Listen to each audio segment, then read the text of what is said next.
ఇప్పుడు మీరు చూస్తున్నది అతిపెద్ద వ్యభిచార గృహం బ్యాంకాక్ థాయిలాండ్లో నానా ప్లాజా. 5,000 మంది అమ్మాయిలు ఉంటారు. ఇది ఒక పుణ్యక్షేత్రం.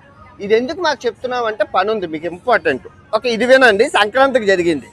మీరు మాలలు మాదిగలు గుడిలోకి రాకూడదు, మీ హద్దు అక్కడి వరకే.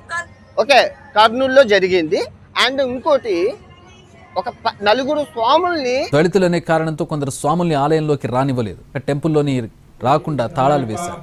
నిన్నటి నుంచి చలికి వణుకుతూ ఆరు బయటే ఉన్నారు స్వాములు. నేనేమంటానంటే పుణ్యక్షేత్రాలకి, ఈ పుణ్యక్షేత్రానికి మన భారతీయులు తండోపతండాలుగా వస్తారు. నువ్వు నెతికితే ఇక్కడ కూర్చుంటే ఈ స్పాట్లో చూస్తే ఎన్ని మంది భారతీయులు వస్తున్నారు. మరి ఆ భారతీయులు ఆ అమ్మాయిని తీసుకెళ్ళి, అంటే 5,000 నుంచి 10,000 అవుతుంది, తీసుకెళ్తున్నారు. రాత్రి అంతా ఎంజాయ్ చేసి పంపించేస్తున్నారు. పొద్దున్న బాగానే ఉంది, తప్పులేదు. మరి ఆ భారతీయులే, మన భారతీయులు, మన అన్నదమ్ములు ఆ అమ్మాయి కులమేటో చూడట్లేదు, అమ్మాయి మతమేటో చూడట్లేదు, ఏమీ చూడకుండా ఎంజాయ్ చేస్తున్నారు. అంటే మీకు పడుకోవడానికి కులము మతము అడ్డు రాదు, కానీ గుళ్ళోకి వెళ్ళడానికి, స్వాములకి వెళ్ళడానికి వెళ్తుంది. ప్రపంచ దేశాలన్నీ ముందుకు వెళ్ళిపోతుంటే మీరు ఇంకా ఈ రిజర్వేషన్తోని, ఈ కులాలతోని, ఈ మతాలతో తన్నుకు సంధి.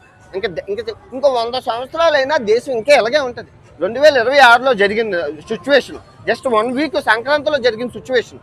ఇంక చెప్పండి, ఇప్పుడు మనం ఈ రిజర్వేషన్ని మొన్నటి వరకు తీసేయాలి అన్నాం. ఇంక ఇలా సిచ్యువేషన్లు రోజుకి ఇలా జరుగుతుంటే ఇంకెక్కడ తీరం అవుతుంది మీరు చెప్పండి.